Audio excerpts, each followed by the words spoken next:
Hello dear friends and students, कैसे हैं आप सभी। आशा करता हूँ आप सभी स्वस्थ होंगे, मस्त होंगे और व्यस्त होंगे।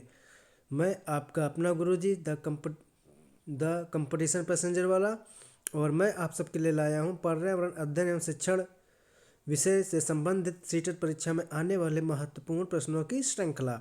ये हमारा पार्ट 8 है। बाकी के सारे पार्ट हमारे चैनल पे पड़े हुए हैं, आप लोग जाइए देखिए, आंसर कीजिए, ठीक है, वरना मिस हो जाएगा। ठीक है, तो चलिए सेशन शुरू करते हैं। आइए अपने आते हैं फर्स्ट क्वेश्चन पर। Let's begin. पहला क्वेश्चन है, खाद्य श्रृंखला में ऊर्जा का प्रवाह होता है। खाद्य श्रृंखला में ऊर्जा का प्रवाह होता है। ए एक दिशीय, बी बहुदिशीय, सी चक्रीय, डी उभय दिशीय। जल्दी से ऑप्शन बताइए।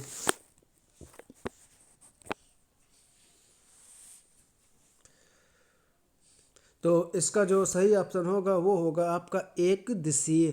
खाद्य श्रृंखला में ऊर्जा का प्रवाह जो है वो एक दिशीय होता है। ठीक है, किसी भी पारिस्थितिकी तंत्र में खाद्य श्रृंखला जो है वो विभिन्न प्रकार के जीवधारियों का वह क्रम होता है जिससे जीवधारी भोज्य एवं भक्षक के रूप में एक दूसरे से संबंधित रहते हैं। ठीक है, और इनसे होकर खाद्य ऊर्जा का प्रवाह जो है वो एक ही दिशा में अर्थात एक दिशीय होता है। तो खाद्य श्रृंखला में ऊर्जा का जो प्रवाह है वो एक दिशीय होता है ऐसे। ठीक है, उत्पादक से तृतीयक उपभोक्ता तक। ठीक, यहाँ पे उत्पादक होगा और यहाँ पे तृतीयक उपभोक्ता होगा। ठीक, तृतीयक उपभोक्ता। ठीक, नेक्स्ट क्वेश्चन पे आते हैं। एक पोषण स्तर से दूसरे पोषण स्तर पर ऊर्जा का कितना भाग स्थानांतरित होता है। ए 25%, बी 30%, सी 50%, डी 10%। जल्दी से सही ऑप्शन का चुनाव कीजिए। तो इस प्रश्न 2 का जो सही ऑप्शन होगा, आंसर होगा, वो होगा आंसर डी। आंसर डी मतलब कि एक पोषण स्तर से दूसरे पोषण स्तर तक ऊर्जा का 10% भाग ही स्थानांतरित होता है। और 10% का नियम, इसे 10% का नियम बोलते हैं, इसे 10% का नियम बोलते हैं। और यह नियम दिया है लिंडमान ने। ठीक, लिंडमैन के द्वारा यह नियम दिया गया है। ठीक, इसे 10% का नियम बोलते हैं और यह लिंडमैन के द्वारा दिया गया है। मतलब एक पोषण स्तर से दूसरे पोषण स्तर पर ऊर्जा का जो 10% भाग ही स्थानांतरित होता है। ठीक है, इसको लिंडमान जी ने दिया है। ठीक है, मतलब कि इस नियम के अनुसार 90% भाग जो है प्रत्येक स्तर अपने ऊर्जा उपयोग में ले लेता है। हर लेवल जो है उसका 90% भाग अपने उपयोग में ले लेता है और अपने से आगे भाग के लिए केवल 10% ही छोड़ता है। ठीक है, खाद्य श्रृंखला होते ना ट्रायंगल ट्रायंगल टाइप से, ये ट्रायंगल टाइप पे। तो ये एक दो तीन चार, तो यहाँ पे भैया आपके हरे पेड़ पौधे होते हैं। हरे पेड़ पौधे होते हैं, ये आपके उत्पादक होते हैं, ये आपके उत्पादक होते हैं। और ये मान लीजिए 1000 किलो कैलोरी ऊर्जा जनरेट करते हैं। ठीक है, उत्पादक हो गए। इसके बाद यहाँ पे आते हैं प्राथमिक उपभोक्ता। प्राथमिक उपभोक्ता जो कि शाकाहारी होता है।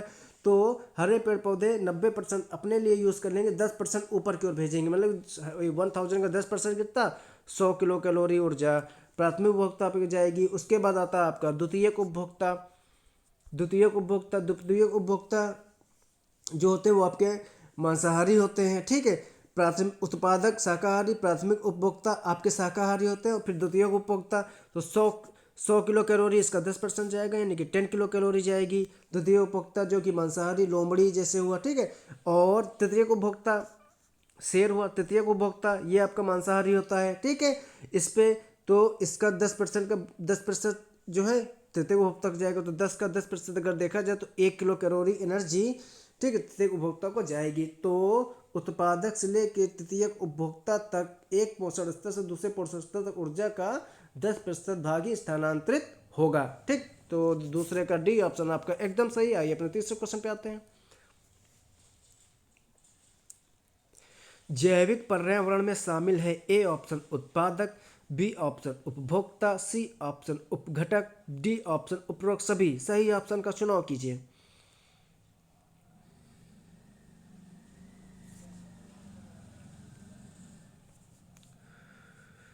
तो इसका जो सही ऑप्शन होगा वो होगा डी ऑप्शन। उपरोक्त सभी जैविक पर्यावरण में उत्पादक भी आता है, उपभोक्ता भी आता है, अपघटक भी आता है। डी ऑप्शन आपका सही होगा। जैविक पर्यावरण प्राकृतिक पर्यावरण का हिस्सा है जिसके अंतर्गत सभी प्रकार के जीव जंतु, मनुष्य, पेड़ पौधे आते हैं। ठीक है, पारिस्थितिकी तंत्र के जीवी घटक जैसे उत्पादक में पेड़ पौधे, उपभोक्ता में जीव जंतु तथा अपघटक जीवाणु और कवक भी जैविक पर्यावरण में शामिल है। तो तीसरे का डी ऑप्शन एकदम सही होगा। ठीक है, आइए अपने नेक्स्ट क्वेश्चन पे आते हैं। सूर्य से निकटतम ग्रह कौन सा है? सूर्य से निकटतम ग्रह कौन सा है? सूर्य से निकटतम ग्रह कौन सा है? सही ऑप्शन का चुनाव कीजिए। ए मंगल, बी शुक्र, डी बृहस्पति, सी बृहस्पति, डी बुध।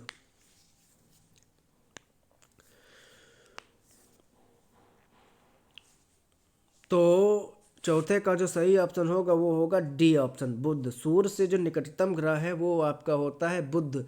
बुध जो है सूर्य से निकटतम ग्रह होता है। सूर्य से बढ़ती हुई दूरी के क्रम में ग्रहों की स्थिति की बात करें तो सबसे पहले बुध आता है, फिर शुक्र आता है, फिर पृथ्वी, फिर मंगल, फिर बृहस्पति, फिर शनि, अरुण, वरुण।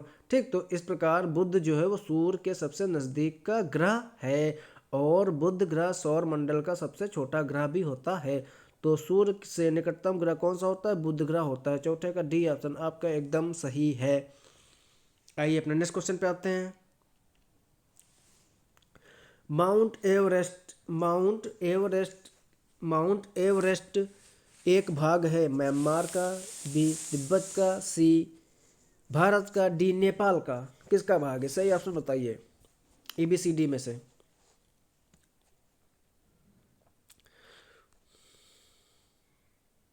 तो माउंट एवरेस्ट जो है वो आपका नेपाल का एक भाग है। माउंट एवरेस्ट नेपाल का एक भाग है। ठीक है, और माउंट एवरेस्ट को नेपाल में सागर माथा कहा जाता है। ये क्वेश्चन पूछा जाता है, सागर माथा बोला जाता है। नेपाल में माउंट एवरेस्ट को सागर माथा बोला जाता है जिसकी ऊंचाई 8848 मीटर है। 8848 मीटर है। ठीक है, तो माउंट एवरेस्ट नेपाल का भाग है। नेपाल में इसे सागर माथा बोला जाता है। यह दुनिया का सबसे ऊंचा पर्वत शिखर है। इसकी ऊंचाई 4888 मीटर है। 8848 सॉरी 8848 मीटर इसकी ऊंचाई है। ठीक, 8848 मीटर। ठीक, चलिए नेक्स्ट क्वेश्चन पे आते हैं। पक्षी अपनी गर्दन बहुत अधिक हिलाते हैं, इसका कारण है कि ए उनके कान पंखों से ढके होते हैं, बी उड़ सकते हैं, पक्षियों की आंखों की पुतली घूम नहीं सकती, डी पक्षियों की आंखें छोटी होती हैं। सही ऑप्शन बताइए ABCD में से।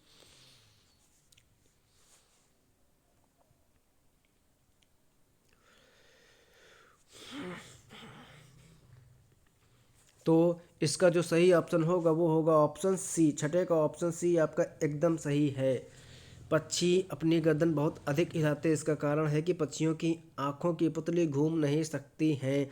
तो पक्षियों की आंखों की पुतली न घूमने की वजह से उनको देखने के लिए अपनी गर्दन को इधर उधर अधिक घुमाना पड़ता है, इसलिए वो अपनी गर्दन इधर उधर घुमाते हैं। ठीक है, क्योंकि आंखों की पुतली घूम नहीं सकती।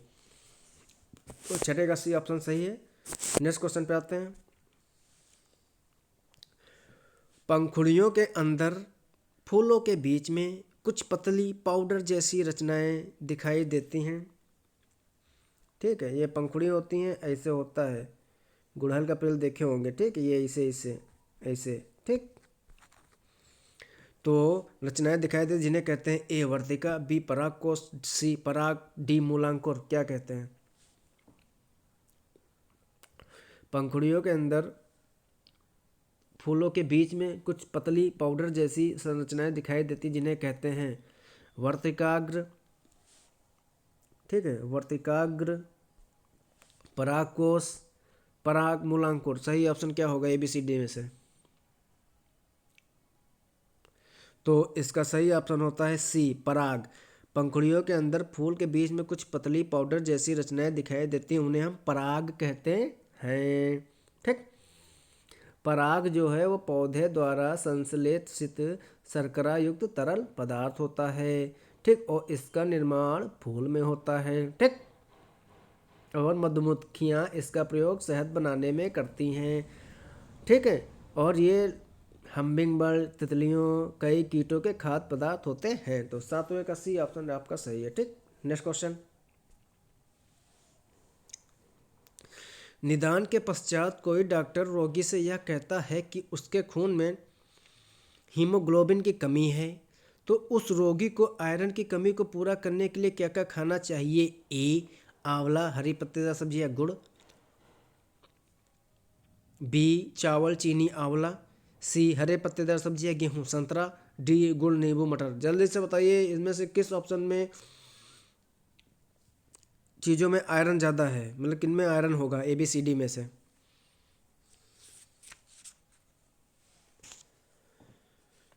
तो इसका जो सही ऑप्शन होगा वो होगा आपका ऑप्शन ए। ऑप्शन ए आंवला, हरे पत्तेदार सब्जियां और गुड़, इनमें आयरन की अधिकता होती है और ये हीमोग्लोबिन की कमी को पूरा करेंगी।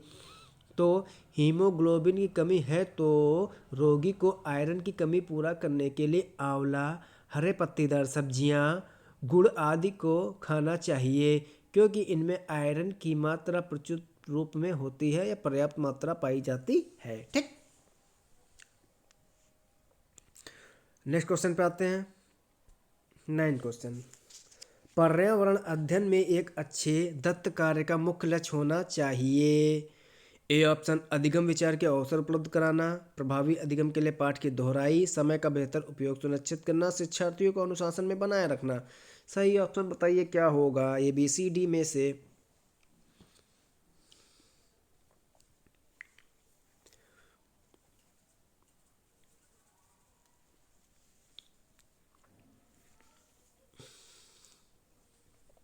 तो 90 का सही ऑप्शन होगा ऑप्शन ए। ऑप्शन ए मतलब अधिगम विचार के अवसर उपलब्ध कराना चाहिए, बच्चों को सोचने समझने के लिए अवसर उपलब्ध कराना चाहिए, उनकी सक्रिय भागीदारी बढ़ाने के अवसर उपलब्ध कराने चाहिए किसी भी अच्छे दिए गए कार्य के द्वारा। ठीक, तो पर्यावरण अध्ययन में एक अच्छे दत्त कार्य का मुख्य लक्ष्य होना चाहिए अधिगम विचार के अवसर उपलब्ध कराना। ठीक है, अधिगम विस्तार कराना और अधिगम विचार के अवसर उपलब्ध कराना। तो 90 का ऑप्शन ए आपका एकदम राइट ऑप्शन होगा। ठीक है, आइए फिर नेक्स्ट और लास्ट क्वेश्चन पे आते हैं।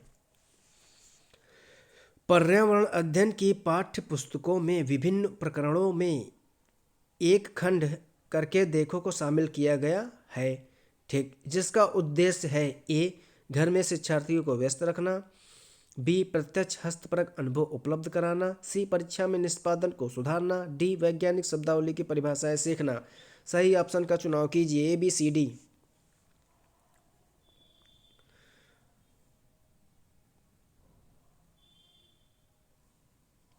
तो इसका जो सही ऑप्शन होगा वो होगा ऑप्शन बी। ऑप्शन बी इसका एकदम सही होगा।